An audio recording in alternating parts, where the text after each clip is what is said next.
G'day ladies and gents, and welcome to War Thunder with Mags, and welcome aboard the P-47M. Now the P-47M is an aircraft that has stirred up quite a lot of controversy since it was added into the game. I want to start this video with this little clip here, and as you can see I'm not in a particularly good place. I've just taken a kill in a head-on, but I've got 3 fighters to my rear. I'm engaged in a fight with a K4, and there is actually another aircraft that is almost 12,000 feet above me at the moment that is watching what I'm doing, getting ready to dive in. How did I wind up in this situation in an aircraft that is supposed to be so powerful? Well, the truth of the matter is, it's not. Most of the P-47M's performance is actually incredibly over-exaggerated. It's a good plane, but it's not as good as what people have been describing. So we're going to start off by going through some of the things that people have been talking about with the P-47M and set its performance straight. But before we go into the performance, the first thing we need to talk about is the P-47M's matchmaking. Now, this thing was battle rating 5.7, it was recently reduced to battle rating 5.3. This stirred up a little bit of a shitstorm, especially with this plane's reputation for its performance. It's actually a change that I quite honestly agree with. The reason why this plane was reduced is because it was encountering jets, and despite popular belief, this aircraft is not very good at jets. In fact, this aircraft struggles to engage even aircraft like the D-13. Now, as a 5.3 battle rating aircraft, due to the way the matchmaker works, most of this plane's battles will be against 6.3 level aircraft, like the D-13. And it's honestly not as competitive there as people claim. We can see in this dive, I'm on the tail of a D-13. We both dive at the same time. We were both doing around 400 kilometers an hour at the time we entered the dive. The D-13 has actually engaged another fighter during this dive and is still pulling away from me at this point. It is outdiving me despite the claimed massive dive performance of the P-47M. It simply can't catch this D-13. If this D-13 did not make the mistake as it hit the water of attempting to turn back against me and engage me in a turn fight, it would have just flown away. I would not have been able to catch this aircraft. And that was a mistake that is going to allow me to kill this D-13. So, where does the rumours of the P-47's dive performance come from? Well, its dive performance is actually not all that bad. It's just not as good as what it's facing when it gets tiered up. During the initial dive period in a P-47M, we're talking from, let's say, stall speed through to around about 400 kilometers an hour, the P-47M will actually outdive most of what it faces in that period. Once it passes 400 kilometers an hour, it has a dive speed that is about the equivalent of a K4 to a G14 or the D9. However, speed for speed, the D13, the D12 and the TA152 are actually faster in a dive at this point and continue to be faster in their dives until you hit terminal dive speed in excess of 800 kilometers an hour. The Focke-Wulfs and the TA also have a higher energy retention at low altitude in regards to their speed, so once you have completed your dive and you level out at low altitude, the P-47M will rapidly lose that dive speed, where the D13, the D12 and the TA152 will continue to pull away. So that's its dive speed covered. In a 5.3 to 6.3 battle rating battle, it's about average, which isn't bad, but it's not great either. The next comes to its top speed, the fastest prop in the game. Well, theoretically, yes it is, and no it's not. The top speed of an aircraft in level flight, I define into 2 areas, maximum top speed and usable top speed in combat. The top speed of the P-47M prior to its down tier, well, it's still listed on the SAT card as 760 kilometers an hour, and the aircraft was capable of achieving that. However, it wasn't capable of achieving it the way most people play. To hit 760 kilometers an hour required you getting to 29,000 feet.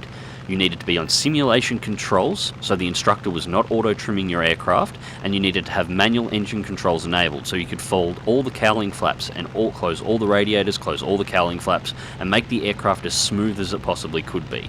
And even then, on the Norway map at 29,000 feet, it took from the southeast corner to the northwest corner, the entire length of the Norway map, to accelerate to 760 kilometers an hour.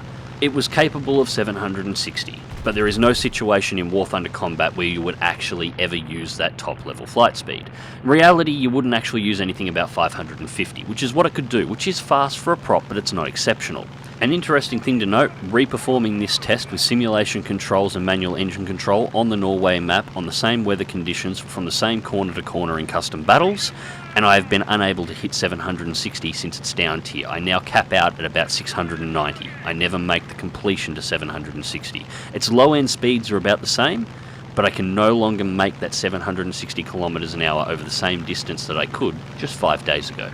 So 560 kilometers an hour at normal combat altitudes, about 620 if you take it above 20,000 feet. This is fast for a prop, but it's not exceptional. The D13 can pull equivalent speeds, and again, you'll be facing them often. So where did the P-47's reputation for being so fast come from? Well, honestly, it was an illusion. The one advantage the P-47M did have over the props that it was facing was energy retention. It retained massive amounts of its energy during maneuvers. The P-47M could go into a 180 degree turn alongside a D13, and it would exit that 180 degree turn with most of its speed and energy still intact. The D13, however, would lose a significant portion. From the perspective of the D13 pilot, it would appear like the P-47M was simply rocketing away in the distance at a speed that the D13 simply couldn't follow. The reality is the P-47M simply never slowed down in the first place. Now once again you'll notice I said did have. Since this plane once again has been down tiered to 5.3, I've noticed its energy retention has reduced as well. It still holds a lot of its energy, but it's no longer as good as what it was, which means those D13s are now a lot closer when you go through maneuvers with them, and have a much easier time catching up. Now the only other area that was really over-exaggerated was its climb rate. Now the P-47M did climb well, and still does. Its climb performance actually hasn't changed all that much in its changeover between 5.7 down to 5.3. Now I think the P-47M's climb performance may have been slightly over-exaggerated by people comparing it against the P-47D.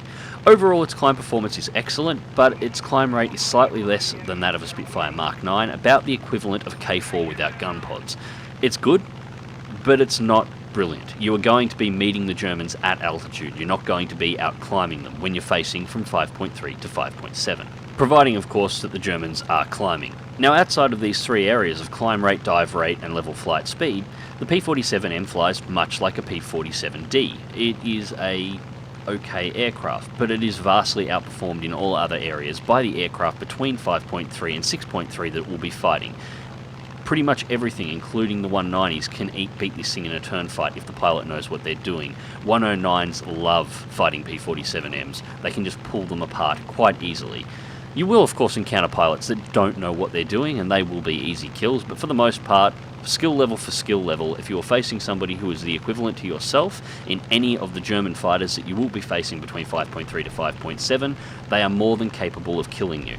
Now, so far I've been talking a lot about aircraft that are tiered above the P-47M, and there is a reason for this. The vast majority of your battles will be against aircraft above you. In fact, most of the time you are going to be the lowest battle rating aircraft on your team. This is because of the way War Thunder's matchmaking works. The matchmaker makes matches based on the quantity of players playing at a particular battle rating. As most Axis forces for Japan and for Germany tend to play high-level Era 4, as that is where most of their good aircraft are tiered, aircraft like the D-12, the D-13 and so on, that is where most of their population sits. Since you are a 5.3 aircraft and can face these, you are going to be dragged into these battles the vast majority of the time. You will almost always be the lowest battle rating aircraft on your team. To give you an idea on how often that is, since the battle rating change on this aircraft, I've actually flown 41 battles in it. In 40 of those battles, I was the lowest tiered aircraft. And as for how often you'll fight Germany, 37 of those 41 battles were versus Germany. The battle you're watching right now is the only time in that series that I wound up as top battle rating for my team, and I had to bring Grievous along in his P-51 in order to do it. In an up-tier environment, I wouldn't consider the P-47M to be the worst aircraft that you can be flying, but it is not especially competitive. But then you go to the flip side. What happens when this plane is the top battle rating aircraft? Well, honestly, it's great. This match was a slaughter. Me and Grievous pulled this entire German team to pieces. With a maximum down tier, suddenly this plane's reputation becomes truth. No other nation has an aircraft up to 5.3 that is as fast as the P-47. It can outdive everything that it encounters. Its climb rate is exceptionally good. The only thing that will beat it is the Spitfire Mark 9. There is nothing else in Germany, Japan or Russia that will beat this thing to its top altitude, and once it gets there it is even faster again, making it even harder to catch. It sounds absolutely amazing, but remember, in 41 battles this happened once, and I had to bring along a friend that was in an aircraft that was only battle rating 5 in order to make this happen. Now, as the P-47M is a premium aircraft, this is where you start having to ask yourself whether or not this plane is worth the money.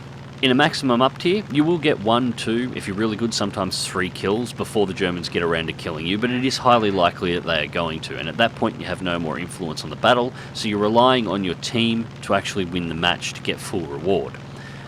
This is going to be the vast majority of your battles. On rare occasions, you will get a maximum down tier where you can utterly destroy everything that comes into the battle, and carry your team kicking and screaming if necessary to victory, whether they like it or not. So a lot of potential losses for the occasional guaranteed win. That's really what you're paying for with this aircraft. Now, if you really like the P-47M and you're really looking for an Aerofoil Premium, you're probably going to buy this aircraft regardless of what anyone says, so this isn't for you. For those of you, however, who are potentially looking for an Aerofoil Premium in the United States and were trying to decide whether or not the P-47M is the aircraft for you, I don't actually recommend this plane. You should get the P-51. Now, as I said earlier, this match I'm teamed up with Grievous. Now, Grievous is flying the P-51. He is not flying a premium P-51, however. He is just flying one of the standard P-51s that is available in tree. Skill level for skill level, Grievous and I are almost identical in terms of quality when it comes to pilots. And we have very, very similar flight styles. And he's actually going to beat me this match in number of kills and points. Now, the premium P-51s have exactly the same reward bonuses as the P-47M does. So, premium for premium, they develop the same amount of credits. However, at only battle rating 5, they cannot face the top level props for Germany and Japan, and as a result will almost always be the top level aircraft in their respective matches. It's actually relatively uncommon for P-51 pilots to wind up in battles even up to by 5.7 Germany, as most of the 5.7 German aircraft are pulled into matches alongside their 6.3 aircraft, even up to 6.7. While up tiers are not entirely uncommon, this does mean that the P-51 pilots are going to have a larger number of battles with them at top tier, and as a result, the actual credit and RP earning capabilities, aircraft to aircraft, in the P-51 is higher. The P-47M is the better aircraft, but the P-51 wins because of better matchmaking. So, the results, where the proof of all this comes into play. I got 3 kills and 3 assists in this battle. Grievous took 4 kills in first place for the team. Second place can actually be erased, as he basically eliminated all of the AI in order to get his point score.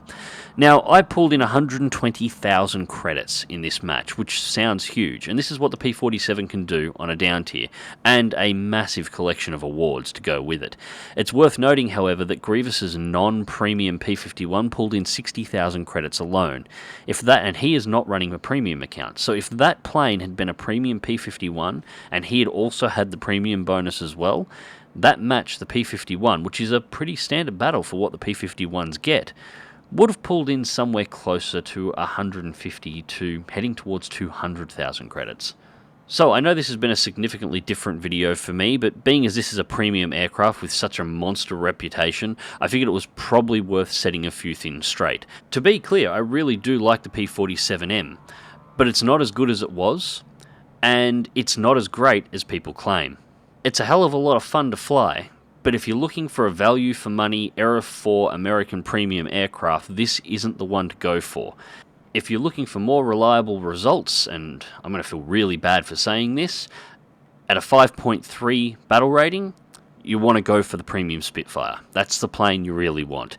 If you want to stick with something American, and you want better matchmaking and a better result, the P-51, just match for match, will pull in more income over time, simply due to better matchmaking. Anyways, ladies and gents, I hope you enjoyed the video. Click like if you do, subscribe if you want to see more. Fly smart, fly safe, and I'll catch you in the skies.